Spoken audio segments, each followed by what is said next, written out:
All right, Trish Reynolds, you're General Manager of New Zealand Warbirds Association. Yep. We're here in front of the new hangar and HQ at Ardmore. Yep. I see the sign now saying New Zealand Warbirds at Ardmore, so you've been through a little bit of a rebranding process recently, is that right? Yeah, sure. We've always been known as the Warbirds Association, and we still have that for our association business, but we felt we wanted something that was a bit more suitable for the public facing, to actually make them aware of where we are and that we're a warbird organisation. Yeah.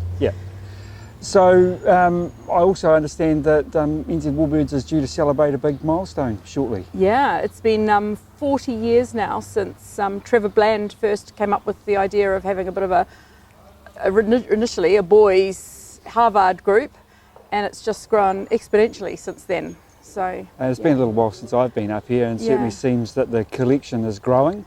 Absolutely, we've gone from one hangar in the last 2 years to 5 now. So we've got five hangars, 2 open to the public. We've got the World War II collection, and then we've got a World War I and classic aircraft collection open to the public now. So right. Yeah, it's grown quite considerably. So just roughly with all of those aircraft, what sort of percentage of them are just static displays versus actual airworthy active aircraft? Virtually all of them are active airworthy aircraft. We've got 3 that don't fly, and that's the Skyhawk and the Aeromachy, and we've got a Sabre. So they're static, but everything else flies. Right. So we've got an open here today. How often do you run the open days during the year? Every two times a year. Once in June, normally at Queen's birthday, and then again in November. And it's our big fundraising event, because obviously we're a charity and we don't receive any funding from government or council. So it's really important for us to sort of keep on top of the income. Yeah. It's very expensive.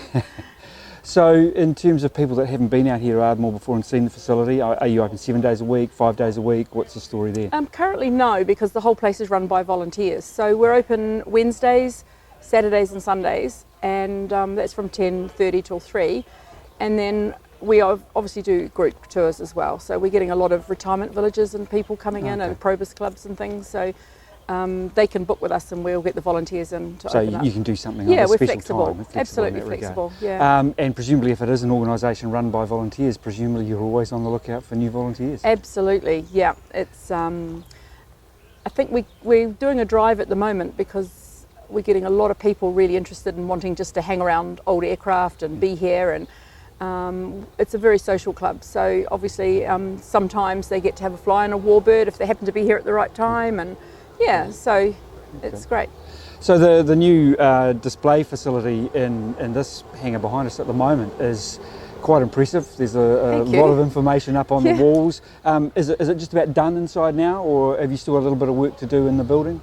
Most of it's all done. We have finished this side completely. So what we're going to do is start on the opposite side of the hangar above the engineering facility here. So once that's done, we'll then move across, and we've half completed the World War I hangar. We'll do the rest of it. So excellent. Oh well, Trish, thank you very much. Hopefully it's a very successful open day, and hopefully we can see lots more volunteers out here at Ardmore. Absolutely. Thank you very much. That's cool. No worries.